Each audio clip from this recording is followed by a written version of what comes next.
Welcome students 10th standard Tamil public எக்ஸாமுக்கான paper ப்ரெசன்டேஷனை தான் இந்த வீடியோவில் பார்க்க போகிறோம். இந்த பேப்பர் பார்த்தீங்கன்னா பப்ளிக் எக்ஸாம் எழுதின ஒரு ஸ்டூடெண்ட்டோட ஒரிஜினல் ஆன்சர் ஸ்கிரிப்டை தான் பார்த்துட்டு இருக்கீங்க. அவர் எப்படிலாம் ரைட் பண்ணி ஒவ்வொரு கொஷனுக்கும் எப்படிலாம் மார்க்ஸ் ஸ்கோர் பண்ணியிருக்காருன்னு டீட்டெயிலாக பார்க்கலாம். வீடியோ ஸ்கிப் பண்ணாமல் ஃபுல்லாக பாருங்கள். இந்த வீடியோ பார்த்தீங்கன்னா உங்களுக்கு ரொம்ப யூஸ்ஃபுல்லாக இருக்கும். நீங்கள் இப்போ தான் வந்து ஃபஸ்ட்டு பப்ளிக் எக்ஸாம் ரைட் பண்ண போகிறீங்க. அதனால் உங்களுக்கு இந்த வீடியோ பார்த்தீங்கன்னா ரொம்ப யூஸ்ஃபுல்லாக இருக்கும். வீடியோ உங்கள் ஃப்ரெண்ட்ஸுக்கும் ஷேர் பண்ணுங்கள். மறக்காமல் இந்த வீடியோக்கு லைக் போட்டுருங்க. உங்களுக்கு எதனா டவுட் இருந்தால் கமெண்ட் பண்ணுங்கள். நான் அதை டவுட்டையும் கிளியர் பண்ணுறேன். நெக்ஸ்ட்டு நம்ம சேனலை சப்ஸ்கிரைப் பண்ண ஸ்டூடெண்ட்ஸ் மறக்காமல் நம்ம சேனலை சப்ஸ்கிரைப் பண்ணி வச்சுக்கோங்க. தொடர்ந்து சப்போர்ட் பண்ணுங்கள். உங்கள் பப்ளிக் எக்ஸாமுக்கான இம்பார்ட்டன்ட் கொஷின்ஸ், இம்பார்ட்டன்ட் அப்டேட்ஸ் எல்லாமே உங்களுக்கு கிடைக்கும். மறக்காமல் சப்ஸ்கிரைப் பண்ணி வச்சுக்கோங்க. பகுதி 1 பொறுத்த வரைக்கும் நமக்கு என்னென்னா ஒரு மதிப்பெண் வினா பொறுத்த வரைக்கும் உங்களுக்கு மேக்ஸிமம் புக் பேக் கொஷின்ஸ் தான் நிறைய கேட்பாங்க. அண்டு புக் இன்சைடில் பார்த்தீங்கன்னா செய்யுள்ள இருக்க ஆசிரியர் குறிப்பு, அப்புறம் நூல்வெளி இதெல்லாம் வந்து படிச்சுக்கோங்க. ஏன்னா இதிலிருந்து 1 மார்க்ஸ் வர நிறைய வாய்ப்பு இருக்குது. நீங்கள் 1 மார்க்ஸ் பொறுத்த வரைக்கும் நீங்கள் question number, option and answer இந்த 3மே ரைட் பண்ணியிருந்தால் தான் உங்களுக்கு மார்க் தருவாங்க. நிறைய பேர் என்ன பண்ணுவீங்கன்னா 1 மார்க்ஸை லாஸ்ட்டு ரைட் பண்ணலான்னு போயிடுவீங்க. லாஸ்ட்டு டைம் கிடைக்காம வெறும் ஆப்ஷன் மட்டும் ரைட் பண்ணுவீங்க. எல்லா 1 மார்க்ஸுக்கும் பார்த்தீங்கன்னா ஆப்ஷன் மட்டும் ரைட் பண்ணுவீங்க. இல்லைனா 1 மார்க்ஸை கொஞ்சம் பேர் விட்டுட்டு வருவீங்க. அந்த மாதிரி தப்புலாம் பண்ணாதீங்க. நீங்கள் வெறும் ஆப்ஷன் மட்டும் எழுதினீங்கன்னா உங்களுக்கு மார்க் கொடுக்க மாட்டாங்க. நீங்கள் ஆப்ஷன் வித் ஆன்சர் இது எழுதிருந்தீங்கன்னா தான் கரெக்டாக இருந்தால் மார்க் கொடுத்துருவாங்க. தப்பாக இருந்தால் அது பிரச்சனை இல்லை நமக்கு. ஆனால் நீங்கள் கரெக்டோ தப்போ நீங்கள் ஒவ்வொரு கொஷின் அட்டன் பண்ணுறப்பையும் 1 மார்க் அட்டன் பண்ணுறப்பையும் question number, option with answer இதை கரெக்டாக ரைட் பண்ணிங்கனாலே போதுமானதாக இருக்கும். நெக்ஸ்ட்டு பிரிவு 2 பொறுத்த வரைக்கும் பகுதி 2ல் பிரிவு 1 பொறுத்த வரைக்கும் நமக்கு 2 மார்க் பொறுத்த வரைக்கும் 16th கொஷின் பார்த்தீங்கன்னா உங்களுக்கு விடைகளுக்கு ஏற்ற வினா அமைக்க சொல்லுவாங்க. அப்போ நீங்கள் வினா அமைச்சிட்டு நீங்கள் லாஸ்ட்டு கேள்விக்குறி போடணும். கேள்விக்குறி போடலனாலே 1/2 மார்க் குறைச்சிருவாங்க. அதை பார்த்துக்கோங்க. அப்புறம் பார்த்தீங்கன்னா இந்த வினாக்கான ஆன்னு கொடுத்துருக்காங்க பார்த்தீங்கன்னா இதுவும் கொஷின் நம்பர் தான். இது நமக்கு உள்ளே வரக்கூடாது. இதையும் வெளியே தான், மார்ஜினுக்கு வெளியே தான் போடணும். அந்த மிஸ்டேக் இப்படி பண்ணியிருக்காரு. நீங்கள் எழுதுகிறப்ப அந்தமாதிரி தப்பு பண்ணாதீங்க. உங்கள் கொஷின் பேப்பரில் கொஷின் நம்பர் பாயிண்ட் வச்சு கொடுத்துருந்தாலும் 1, 2ன்னு கொடுத்துருந்தாலும் சரி, இல்லை ஆன்னு கொடுத்துருந்தாலும் சரி, எது கொடுத்துருந்தாலும் நீங்கள் அதை மார்ஜினுக்கு வெளியே போட்டே நீங்கள் வந்து பார்த்தீங்கன்னா ஆன்சரை வந்து உள்ளே எழுதுங்க. கொஷின் நம்பர் எல்லாமே மார்ஜினுக்கு வெளியே போடுங்க. 17th கொஷின் பார்த்துக்கோங்க. அப்புறம் 20 கொஷின் அது என்ன எழுதியிருக்காருன்னு பாருங்கள். எப்படி மார்க், அதுக்கும் ஃபுல் மார்க் வாங்கிட்டாரு. 21th கொஷின் திருக்குறள் பொறுத்த வரைக்கும் எப்பொருள் எத்தன்மை தாயினும் அப்பொருள் மெய்ப்பொருள் காண்பதறிவு. திருக்குறள் பொறுத்த வரைக்கும் ஸ்பெல் மிஸ்டேக் மேக்ஸிமம் வராமல் பார்த்துக்கோங்க. திருக்குறள் எழுதிட்டு லாஸ்ட்டு திருவள்ளுவர்னு எழுதுங்க. அது பார்த்தீங்கன்னா நீட்டாக இருக்கும். திருவள்ளுவர்னு எழுதலாம் நீங்களும். அப்புறம் பிரிவு 2 பொறுத்த வரைக்கும் உங்களுக்கு பார்த்தீங்கன்னா 22வது கொஷின் இதுலேயே அதே தான் தப்பு பண்ணியிருக்காரு.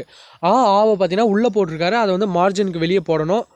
அப்புறம் 23 பொறுத்த வரைக்கும் உங்களுக்கு கண்ணும் கருத்துமாக அந்த வேர்டை கொடுத்துட்டு இதை வச்சு ஒரு சொற்றோட அமைக்க சொல்கிறாங்க. அப்போ நீங்கள் வந்து ஒரு சென்டென்ஸ் எழுதிட்ட பிறகு அந்த கண்ணும் கருத்துமாக அந்த லைனை அண்டர்லைன் பண்ணி காமிக்கணும். நீங்கள் அண்டர்லைன் பண்ணி காமிச்சிங்கன்னா தான் டீச்சர்ஸுக்கு வந்து டக்குன்னு அது ஐடென்டிஃபை ஆகி டக்குன்னு பார்த்தீங்கன்னா அந்த கொஷனுக்கு மார்க் கொடுத்துருவாங்க.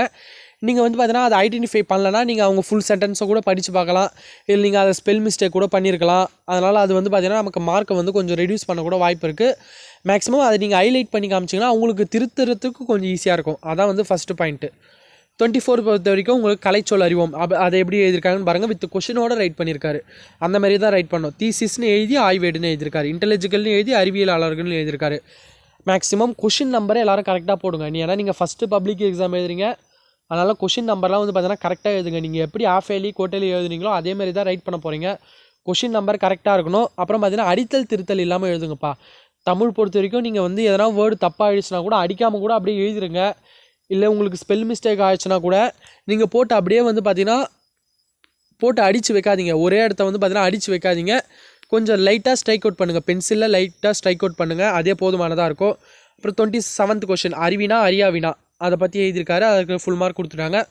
ஒவ்வொரு 2 மார்க், 3 மார்க், 5 மார்க், 8 மார்க் எழுதுகிறப்ப உங்களுக்கு சப்டாபிக் தெரிஞ்சால் அந்த கொஷனுக்கு சப்டாபிக் போட்டு பென்சிலில் அண்டர்லைன் பண்ணி காமிங்க. நீங்கள் வந்து பார்த்தீங்கன்னா ஒன்று இங்கி பென்னு அப்படி இல்லை ப்ளூ ஜெல் பென்னு தான் யூஸ் பண்ண போகிறீங்க. அதனால் அதிலே தான் ஃபுல்லாக ரைட் பண்ண போகிறீங்க. அதனால் சப்டாபிக் மட்டும் எழுதி அண்டர்லைன் பண்ணி காமிங்க. அது நீட்டாக இருக்கும். நெக்ஸ்ட்டு பார்த்தீங்கன்னா 28 அமர்தான் அதை பகுபத உறுப்பிலக்கணம் கேட்டிருக்காங்க. அப்போ நீங்கள் அதை பிரிச்சிங்கனாலே 1 மார்க் கொடுத்துருவாங்க. அப்புறம் பகுதி விகுதி அதெல்லாம் நீங்கள் ரைட் பண்ணிங்கன்னா 1 மார்க்கு. நெக்ஸ்ட்டு பொறுத்த வரைக்கும் பகுதி 3ல் பிரிவு 1 3 மார்க்ஸ் கொஷின்ஸ் அட்டன் பண்ணியிருக்காரு.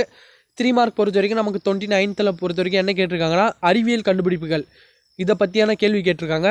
உங்கள் 3 மார்க் பொறுத்த வரைக்கும் 3 மார்க் 5 மார்க் எழுதுகிறப்ப நீங்கள் பாயிண்ட் வைஸ் எழுதுறீங்கன்னா மேக்ஸிமம் 3 மார்க்காக இருந்தால் ஒரு 4 பாயிண்ட் எழுதுங்க. 5 மார்க்காக இருந்தால் மேக்ஸிமம் ஒரு 7 or 8 பாயிண்ட் எழுதுங்க. 8 மார்க்காக இருந்தால் நம்ம கன்ஃபார்ம் குறிப்பு சட்டகம் போட்டு எழுதுவோம். அதனால் 8 மார்க் வந்து அது வேறு மாதிரி எழுதுவோம். 3 மார்க் 5 மார்க் பொறுத்த வரைக்கும் நீங்கள் பார்த்தீங்கன்னா பாயிண்ட் போட்டு எழுத பாருங்கள். மேக்ஸிமம் 3 மார்க்காக இருந்தால் 4 பாயிண்ட் எழுதுங்க. அப்படி நீங்கள் பாயிண்ட் போடாமல் எழுதுனீங்கன்னா ஒரு பக்கம் எழுதிருங்க. அந்த 3 மார்க் ஸ்டார்ட் பண்ண ஒரு பக்கம் ஃபுல்லாக அதுக்கான ஆன்சர் எழுதிருங்க. தமிழ் பொறுத்த வரைக்கும் டைம் மேனேஜ்மெண்ட் ரொம்ப முக்கியம். அதையும் கொஞ்சம் ஃபாலோ பண்ணி டைமை கொஞ்சம் யூட்டிலைஸாக பயன்படுத்தி கொஞ்சம் கடகடன்னு ரைட் பண்ண பாருங்கள். பேனாலாம் பார்த்தீங்கன்னா நல்லா ப்ராக்டிஸ் பண்ண பெண்ணாக எடுத்துகிட்டு போங்க. புது பெண்ணெலாம் வாங்கிட்டு போகாதீங்க. ஏன்னா ப்ராக்டிஸ் பண்ண பெண்ணு தான் பார்த்தீங்கன்னா உங்களுக்கு அங்கே எழுதவும் ஈஸியாகவும் இருக்கும். இந்த மாதிரி ஒன்லைன் விட்டு எழுதணுமான்னு கேட்டிங்கன்னா விட்டுலாம் எழுத வேணாம். நீங்கள் அப்படியே லைனாக எழுதிட்டு வந்தாலே போதும். அதுக்காக பார்த்தீங்கன்னா இங்கே ஸ்டார் போட்டு மென்ஷன் பண்ணுறீங்க, அப்படின்னா அம்புக்குறி போட்டு மென்ஷன் பண்ணுங்கள். அதெல்லாம் பார்த்தீங்கன்னா பேப்பருக்கு நீட்டாக இருக்கும். Next 31 question. உங்களுக்கு ஒரு பத்தி கொடுத்துட்டு கீழே கேள்வி கொடுத்துட்டு அந்த பத்தியை படித்து வினாக்கள் கேட்பாங்க. நீங்கள் ஈஸியாக அட்டன் பண்ணிடலாம். அப்புறம் பிரிவு 2 பொறுத்த வரைக்கும் உங்களுக்கு செய்யுள்லேருந்து வர சிறுவினா. அப்போ அந்த கொஷின் எப்படி ரைட் பண்ணியிருக்காரு பாருங்கள். இதற்கும் 3 மார்க் வாங்கிட்டார். அப்புறமேட்டு பார்த்தீங்கன்னா நமக்கு கம்பல்சரி போயம் பொறுத்த வரைக்கும் உங்களுக்கு 2 போயம் கேட்பாங்க. இந்த 2 போயமில் எதனா ஒன்று தான் ரைட் பண்ணணும். இப்போ போயமோட டாபிக் எழுதிட்டு நம்ம என்ன போயமோ அதை கரெக்டாக எழுதிட்டு வித் ஆத்தரோடு எழுதுனீங்கன்னா கரெக்டாக இருந்ததுன்னா 3 மார்க் கொடுத்துருவாங்க. அதேமாதிரி பார்த்தீங்கன்னா போயமோட அடிகளை மாற்றாதீங்க. அந்த போயமோட ஸ்ட்ரக்சர், இப்போது ஒரு போயம் பார்த்தீங்கன்னா ஒரு லைன் வெளியே இருக்கும், இன்னொரு லைன் பார்த்தீங்கன்னா அந்த லைனுக்கு உள்ளே இருக்கும். ஃபஸ்ட் லைனுக்கு உள்ளே பார்த்தீங்கன்னா செகண்ட் லைன் ஸ்டார்ட் ஆகும், அடுத்த லைன் பார்த்தீங்கன்னா செகண்ட் லைனுக்கு வெளியே வந்து ஸ்டார்ட் ஆகும். அந்தமாரி ஒரு ஸ்ட்ரக்சரில் இருக்கும். அந்த ஸ்ட்ரக்சர்லாம் இருந்தது தான் அந்த ஸ்ட்ரக்சர்லாம் கரெக்டாக ஃபாலோ பண்ணணும். அப்படி இல்லைனா கூட மார்க் ரெடியூஸ் ஆக வாய்ப்பு இருக்குது. அதெல்லாம் பார்த்துக்கோங்க. சின்ன சின்ன மிஸ்டேக் பண்ணாதீங்க, சரிங்களா? அதை கொஞ்சம் கவனமாக இருங்க. பிரிவு 3 பொறுத்த வரைக்கும் விடை 8 வகைப்படும். அது என்னென்ன விடைன்னு கரெக்டாக எழுதியிருக்காரு, 3 மார்க் கொடுத்துட்டாங்க. அப்புறம் 36 பொறுத்த வரைக்கும் நமக்கு என்ன எழுதியிருக்காருன்னா அழகீட்டு வாய்ப்பாடு. கன்ஃபார்ம் ஈஸியான கொஷின் இது. அப்போ அழகீட்டு வாய்ப்பாடு எழுதி இக்குறள் காசு என்னும் வாய்ப்பாட்டில் முடிந்துள்ளது அப்படின்னு கீழே எடுத்து எழுதணும். அதை நீங்கள் எடுத்து எழுதலைனா கூட 1/2 மார்க் குறைப்பாங்க. அதை கொஞ்சம் பார்த்துக்கோங்க. அப்புறம் பகுதி 4 பொறுத்த வரைக்கும் நமக்கு 5 மார்க் சொன்ன மாதிரி மேக்ஸிமம் பார்த்தீங்கன்னா ஒரு 2 பேஜஸ். இவர் பார்த்தீங்கன்னா 2 பேஜஸ் ரைட் பண்ணியிருக்காரு. 2 பேஜஸ் போதும். நீங்கள் 5 மார்க்ஸ் கூட நீங்கள் வந்து பார்த்தீங்கன்னா உங்களுக்கு குறிப்பு சட்டகம் போட்டு முன்னுரை முடிவுரையெல்லாம் போட்டு எழுதலாம். ஆனால் 5 மார்க் பொறுத்த வரைக்கும் பேசிக்காக ரைட் பண்ணிடுங்க. நம்ம 8 மார்க் பொறுத்த வரைக்கும் நம்ம முன்னுரை முடிவுரை போட்டு டீட்டெயிலாக நம்ம எழுதிடலாம். அப்புறம் நெக்ஸ்ட்டு பார்த்தீங்கன்னா உங்களுக்கு கடிதம் 5 மார்க்கில் கன்ஃபார்ம் கடிதம் ஒன்று கேட்பாங்க. அந்த கடிதம் பார்த்தீங்கன்னா உங்கள் புக்கு பின்னாடி இருந்தால் வரப்போகுது. அந்த கடிதம் தான் தெளிவாக பார்த்துக்கோங்க எப்படி ரைட் பண்ணியிருக்காங்கன்னு. எதற்கும் அவர் பார்த்தீங்கன்னா ஃபுல் மிஸ்டேக் வாங்கிட்டார். தமிழில் பொறுத்த வரைக்கும் நமக்கு வந்து பார்த்தீங்கன்னா ஸ்பெல் மிஸ்டேக் ஆகக்கூடாதுப்பா. ஸ்பெல் மிஸ்டேக் இல்லைனாலே உங்களுக்கு மார்க் வந்து ஈஸியாக கொடுத்துருவாங்க. ஏன்னா ஸ்பெல்லிங் மிஸ்டேக் தான் வந்து பார்த்தீங்கன்னா ரொம்ப முக்கியமாக பார்ப்பாங்க. அதனால் நல்லா வீட்டை வந்து ஒவ்வொரு கொஷினும் படிச்சுட்டு எழுதி பாருங்கள். நெக்ஸ்ட்டு 40 கொஷின் பார்த்தீங்கன்னா காற்றின் அருமை. உங்களுக்கு பார்த்தீங்கன்னா ஒரு டயக்ராம் கொடுத்துட்டு அதை பற்றியான கவிதை எழுத சொல்லுவாங்க. 5 மார்க் கொஷினால் மேக்ஸிமம் பார்த்தீங்கன்னா ஒரு 10 லைனாச்சும் எழுத பாருங்கள். அப்போ தான் வந்து பார்த்தீங்கன்னா மார்க் ஈஸியாக கிடைக்கும். இவர் பார்த்தீங்கன்னா 5 மார்க்ஸுமே கொடுத்துட்டாங்க. சிம்பிளாக எழுதுங்க. நீங்கள் வேர்ட்ஸ்லாம் பார்த்தீங்கன்னா சிம்பிளான வேர்ட்ஸை வச்சு அழகாக கவிதை ஃபார்ம் பண்ணுங்கள். அப்புறம் 16-42 அதை அட்டன் பண்ணியிருக்காரு. நெக்ஸ்ட்டு பார்த்தீங்கன்னா நமக்கு பகுதி 5 8 மார்க்ஸ் கொஷின்ஸ். 8 மார்க் கொஷின் பொறுத்த வரைக்கும் நான் இங்கே பார்த்தீங்கன்னா 43 வந்து அட்டன் பண்ணியிருக்காரு. 8 மார்க் பொறுத்த வரைக்கும் மேக்ஸிமம் ஒரு 3 பேஜஸ் ஆச்சு கன்ஃபார்ம் ரைட் பண்ணியிருக்கணும். அதனால் வந்து பார்த்தீங்கன்னா ப்ரீஃபாக ரைட் பண்ணுங்கள். இவர் பார்த்தீங்கன்னா குறிப்பு சட்டகம் போடாமலே ரைட் பண்ணியிருக்காரு. இந்த மிஸ்டேக்கை பண்ணாதீங்க. 8 மார்க் பொறுத்த வரைக்கும் கன்ஃபார்ம் குறிப்பு சட்டகம் போடுங்க. குறிப்பு சட்டகம் போட்டு முன்னுரை எழுதுங்க. அப்புறம் உங்களுக்கு என்னென்ன டாப்பிக்லாம் தெரியுமோ அந்த டாபிக்ஸ்லாம் எக்ஸ்பிளைன் பண்ணிவிட்டு அப்புறம் பார்த்தீங்கன்னா முடிவுரை எழுதி நீங்கள் வந்து அழகாக முடிச்சிட்டிங்களாலே மார்க் கொடுத்துருவாங்க. இதுக்கு பார்த்தீங்கன்னா 7.5 மார்க் வாங்கியிருக்காரு. நெக்ஸ்ட் அவர் என்ன கொஷின் ரைட் பண்ணியிருக்காருன்னா உங்களுக்கு வந்து பார்த்தீங்கன்னா அடுத்த கொஷின் உரைநடையிலேருந்து ஒரு கொஷின் கேட்பாங்க. அப்போ அது பார்த்தீங்கன்னா அழகாக குறிப்பு சட்டகம் போட்டு ரைட் பண்ணியிருக்காரு. 8 மார்க் கொடுத்துட்டாங்க. அதனால் குறிப்பு சட்டகம் போட்டு ரைட் பண்ணுங்கள். அது வந்து பார்த்தீங்கன்னா பேப்பருக்கு ப்ரெசன்டேஷனுக்கு ரொம்ப நீட்டாக இருக்கும். அப்புறம் பார்த்தீங்கன்னா உங்களுக்கு உறுப்பினர் படிவம் அப்படின்னு ஒன்று கேட்பாங்க. படிவம் நிரப்புதல்னு ஒன்று கேட்பாங்க. அது பார்த்தீங்கன்னா உங்களுக்கு 5 மார்க்கில் கேட்பாங்க. அதுக்கு ஈஸியாக மார்க் ஸ்கோர் பண்ணலாம். அதெல்லாம் வந்து பார்த்தீங்கன்னா கரெக்டாக ரைட் பண்ணுங்கள்.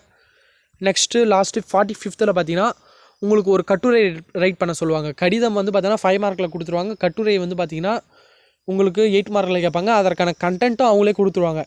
நீங்கள் வந்து பார்த்தீங்கன்னா நீங்கள் பக்கமாக எழுத வேண்டிய வேலை தான் உங்களுது. அதனால் உங்களுக்கு அடிஷ்னல் ஷீட்டு கேட்டாலும் உங்களுக்கு தருவாங்க. அதனால் டைம் மேனேஜ்மெண்ட்டை கொஞ்சம் ஃபாலோ பண்ணி எக்ஸாம்ஸை வந்து பார்த்தீங்கன்னா கொஞ்சம் கடகடன்னு எழுதுங்க. நான் சொன்ன விஷயத்தெல்லாம் ஃபாலோ பண்ணுங்கள். அடித்தல் திருத்தல் இல்லாமல் எழுதுங்க. டைம் மேனேஜ்மெண்ட்டை ஃபாலோ பண்ணுங்கள்.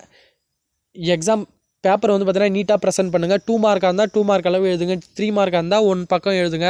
5 மார்க்காக இருந்தால் மேக்ஸிமம் 2 பேஜஸ் எழுதுங்க. 8 மார்க்காக இருந்தால் 3 or 4 பேஜஸ் எழுதுங்க. ஏன்னா அதெல்லாம் ரொம்ப முக்கியம். நீங்கள் வந்து பார்த்தீங்கன்னா 3 மார்க்கே நீங்கள் 2 பக்கம் எழுதிருந்தீங்கன்னா உங்களுக்கு டைம் தான் அங்கே வேஸ்ட் ஆகும். அதனால் உங்களுக்கு கண்டென்ட் தெரிஞ்சாலும் நிறைய தெரிஞ்சாலும் நீங்கள் வந்து ஒரு பக்கம் மட்டும் எழுதுங்க போதுமானதாக இருக்கும். ஏன்னா அதுக்கப்புறம் பார்த்தீங்கன்னா நம்ம 8 மார்க்கு 5 மார்க்லாம் அட்டன் பண்ணால் அப்புறம் டைம் கிடைக்காம போய்டும். தமிழுக்கு பொறுத்த வரைக்கும் மேக்ஸிமம் டைம் வந்து பார்த்தீங்கன்னா நம்மளால் வந்து பார்த்தீங்கன்னா கரெக்டாக யூட்டிலைஸ் பண்ண முடியாது. அதனால் நீங்கள் தான் அதை கொஞ்சம் பார்த்து உங்களுக்கு டைம் வந்து பார்த்தீங்கன்னா அங்கேயே சொல்லுவாங்க. ஒவ்வொரு ½ ஹவருக்கும் பார்த்தீங்கன்னா உங்களுக்கு டைம் சொல்லுவாங்க. அதனால் அது பிரச்சனை இல்லை. இருந்தாலும் உங்களால் டைம் வந்து பார்த்தீங்கன்னா யூட்டிலைஸ் பண்ண முடியாது. அதனால் கொஞ்சம் ஃபாஸ்ட்டாக எழுதுங்க. அப்படி எழுதுனா தான் பார்த்தீங்கன்னா உங்களால் பார்த்தீங்கன்னா தமிழில் வந்து பார்த்தீங்கன்னா ஈஸியாகவும் ரைட் பண்ண முடியும். நீங்கள் ஃபுல் கொஷின்ஸும் அட்டன் பண்ணிட்டாலே உங்களுக்கு மேக்ஸிமம் தமிழில் பார்த்தீங்கன்னா ஒரு 90+ கூட நீங்கள் எடுத்துடலாம். அதனால் எக்ஸாமை வந்து சிறப்பாக படித்து ரைட் பண்ணுங்கள். ஓகே.